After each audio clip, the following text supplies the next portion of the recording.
তো বন্ধুরা, তোমরা সবাই কেমন আছো? আশা করছি তোমরা সবাই খুব ভালো আছো আর এই শীত এনজয় করছো। শীত তো ভীষণ পড়েছে, এখন শীতকাল, লকডাউন মাস, বিয়ের সিজন। চলো বিয়ে বাড়িতে যাই, সবাই মিলে ঘুরে আসি। Hello friends, welcome back to my channel Singh ব্লগসে তোমাদের বিগ ওয়েলকাম জানিয়ে শুরু করবো আজকে ভিডিও। তো আমি একটা বিয়ে বাড়িতে যাচ্ছি, তৈরি হয়ে গেছি। তোমরাও আমার সঙ্গে চলো, সবাই মিলে বিয়ে বাড়ি দেখে আসি। তো ব্লগটা এখানেই শুরু হলো, দেখতে থাকো পুরো ভিডিওটা, অবশ্যই ভালো লাগবে। চলো। জানো তো বন্ধুরা, আমি তৈরি হয়ে গেছি, শাড়ি পরে সেজেগুজে রেডি হয়ে গেছি, বসে আছি। তখনও গাড়ি আসেনি। অ্যাকচুয়ালি একটু দূরেই আমাদের যেতে হবে। এখানে অতিথি লজ বলে ওইখানেই বিয়ে বাড়ির আয়োজন করেছে, মেয়ের বিয়ে। তো চলো। অ্যাকচুয়ালি জানো তো বন্ধুরা, বিয়েটা হচ্ছে একটা মেয়ের বিয়ে, আমাদেরই এক অতি পরিচিত, বহুদিনই পরিচিত। তো সবাইকে নিমন্ত্রণ করে গেছে, বাড়ির সবাই যাব। আর হ্যাঁ, তোমরাও চলো কিন্তু। শীতের দিনে বিয়ে বাড়ি মানে জানো তো ভীষণ মজা, আনন্দ এবং খাওয়া দাওয়া। তবে ঠান্ডা কিন্তু ভীষণ পড়লেও মেয়ের বিয়ে মানে রাতেই বিয়ে। আমরা যখন বাড়ি থেকে বেরোই তখন ঘড়িতে প্রায় 8:30 বেজে গেছে। তো অধিক রাত্রি করলে ভীষণ ঠান্ডা পড়বে, তাছাড়া ওখানে ভিড় জমে যাওয়ারও একটা ব্যাপার রয়েছে। তাই আমরা একটু তাড়াহুড়ো করছি। আর সেজে নিয়ে এই দেখা একটা নতুন শাড়ি পরেছি, ইতকত সিল্ক, এবার পুজোতেই কেনা। কেমন হয়েছে শাড়িটা বলতো কমেন্টে। এই শাড়িটা পরে তৈরি হয়ে একেবারে বসে রয়েছে। আর বসে বসে কী করবো, একটু ভিডিও বানিয়ে নিলাম তোমাদের জন্য। তবে অস্থির হচ্ছিলাম, কারণ বেরিয়ে যেতে হবে, রাতের ব্যাপার, ঠান্ডাও ভীষণ লাগছে। খেয়ে দিয়ে বাড়ি ফিরতে বললেই নিস্তার এত ঠান্ডাতে। তো চলো, এই যে বিয়ে বাড়িতে পৌঁছে গেছি। বিয়ে বাড়িতে ঢোকার মুখে প্যান্ডেল খুব সুন্দর সাজানো, কিন্তু তখন ভিডিও করার সুযোগ পাইনি গো। তা ভেতরে ঢুকে গিয়ে একটু স্ন্যাক্স খেলাম। খাওয়া দাওয়ার প্রচুর আয়োজন ছিল, আর লোকের ভিড়ও ছিল ভালোই। এই দেখো, বিয়ের মণ্ডপটা সুন্দর ফুল দিয়ে সাজিয়েছে। এখানে বিবাহ বাসর হয়েছে, এখানে বিয়ে হবে। তো এখানে সব গোছগাছ করছে সবাই মিলে। মেয়ের বাবা আর বাড়ির লোকজন, ওইটা মেয়ের বাবা বসে রয়েছে। এখানেই পাত্র এসে বসবে এবং বিয়ে বাড়ি হবে। তো আমিও ভাবলাম একটু তোমাদের জন্য তুলে নিই।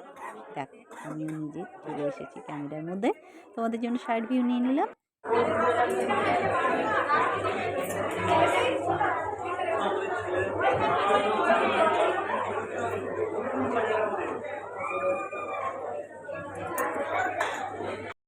অ্যাকচুয়ালি কী বলো তো, আমি বেশি ব্লগ কিন্তু বানাইনি, একটুখানি তুলেছিলাম, কেননা ওখানে বেশি বানানোর সুযোগও ছিল না।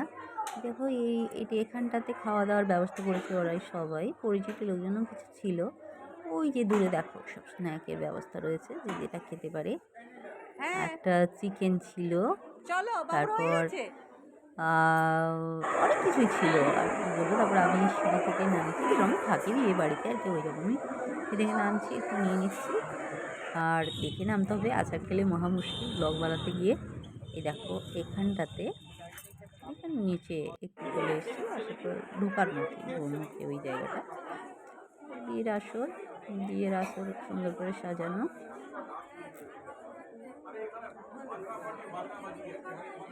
তো মেয়েটার তো কলকাতাতে বিয়ে হচ্ছে, কলকাতার ওখানেও জব করে, বড় ইঞ্জিনিয়ার ছিল, বড় ইঞ্জিনিয়ার। ফলে কলকাতা থেকে বরযাত্রী কিন্তু অনেক আগে চলে এসেছিলো। আমার যাওয়ার পরে দেখলাম বড় চলে এসছে, আর বরযাত্রীর সাজগোজ কিন্তু খুব সুন্দর, অসাধারণ ছিল। আর এখন তো সাজগোজ ছাড়া ভালোই লাগে না, সবাই সুন্দর করে সাজে, আর দেখতেও কিন্তু ভীষণ সুন্দর লাগে। আর আমি তো সাজগোজ পছন্দ করি, আমার ভীষণ ভালো লাগে যারা সাজগোজ করে।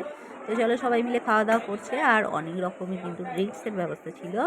তাছাড়া খাওয়া দাওয়া প্রচুর ঢালাও, এখন বিয়ে বাড়িগুলোতে প্রচুর যে যত পারে খেতে পারে, আমাদের এখানে তো এইরকমই সিস্টেম। আর খাওয়ার মধ্যে ছিল ফিশ ফ্রাই ছিল, ফিশ ফ্রাইটা করেছে ওরা, পার্সে বাটা। তারপর ছিল পাবদা মাছ ছিল, চিংড়া মাছ, আর মটন তো ছিলই, চিকেন ছিল। তারপর হ্যাঁ, রাইসের মধ্যে ছিল প্লেন রাইস, আর আর অবশ্যই পোলাও ছিল। আরও অনেক খাওয়া দাওয়ার, কোনটা খাবে কোনটা খাবে না। আর মিষ্টির মধ্যে কালাকাঁদ, আর বড় বড় রাজভোগ ছিল, আর ছানার পায়েস, আইসক্রিম, পাঁপড়, যা যা থাকে, পান মশলার দোকানটা কিন্তু শুয়ে বসেছিল।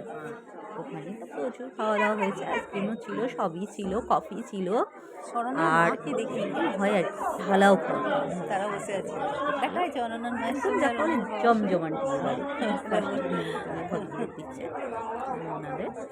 তো মেয়েও জব করে, বয়সে বিয়ে হচ্ছে, ফলে আয়োজনে কোনো ত্রুটি ছিল না, অনেকদিন থেকে বিয়েটা হবে হবে হচ্ছিল, এবার লাস্টে শেষ মেশ হয়ে গেল।